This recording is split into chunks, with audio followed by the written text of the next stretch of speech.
Yoshiki studies cases where a person dies and later another appears with the same appearance and consciousness. Yet this new person doesn't realize that he is the same one who died. Can he still be considered the same person? Yoshiki hopes that at least on a subconscious level, the connection between them remains. Hikaru invites his classmates to his house for a weekend sleepover. The friends have fun together.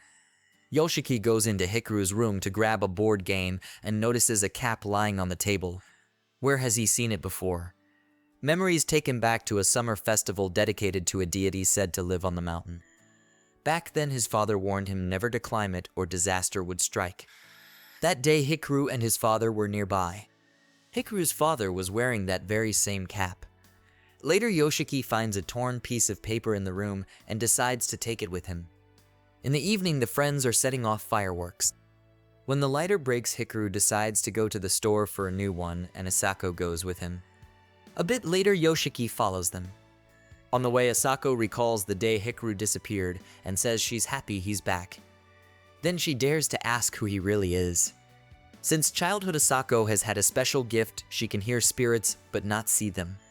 Hikaru approaches her and his face begins to change.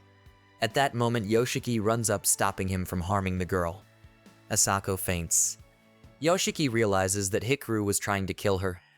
Hikaru defends himself saying he can't tell the difference between life and death. In tears Yoshiki says that means Hikaru lied when he said he didn't want to kill anyone. He asks if Hikaru killed Mrs. Mitsuru, but Hikaru stays silent. Asako regains consciousness and decides she was wrong. She thought Hikaru was possessed by a spirit. She feels ashamed for her suspicions. The next morning Yoshiki comes to pick up Hikaru for school as if nothing happened. All the way there Hikaru wonders if Yoshiki is still angry with him. Suddenly Yoshiki suggests they skip school. The boys wander around the city, go to the movies, eat ice cream, have fun.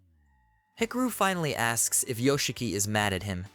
Yoshiki smiles and says, "Not at all." Unexpectedly Yoshiki feels the urge to talk to his family. He calls his mother, asks how she's doing and tells her to remind his father to take care of himself. Only his little sister notices that he's speaking more quietly than usual. It's a hot day. Yoshiki suggests spending the rest of it at his place.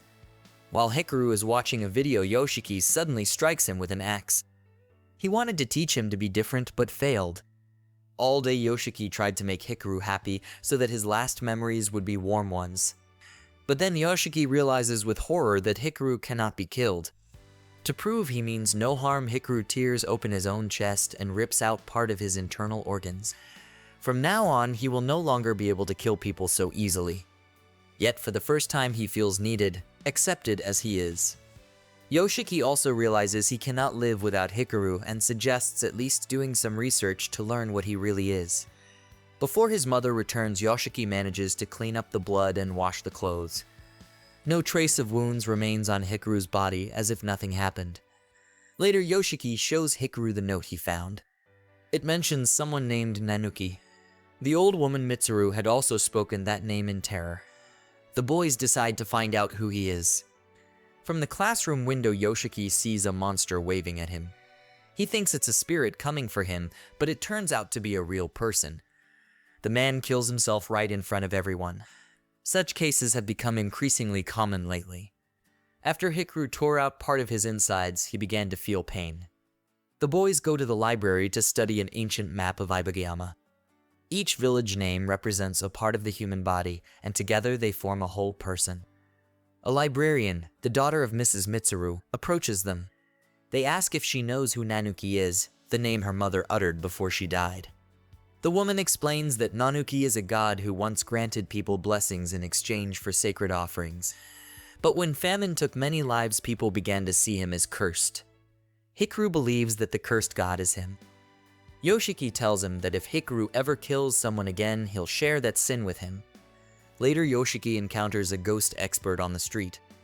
The man takes an odd interest in him, asks strange questions, even lets him hold a hamster. Before leaving, he says he sees himself in Yoshiki. The man senses that the boy is hiding something. Yoshiki and Hikaru sit together in a cafe.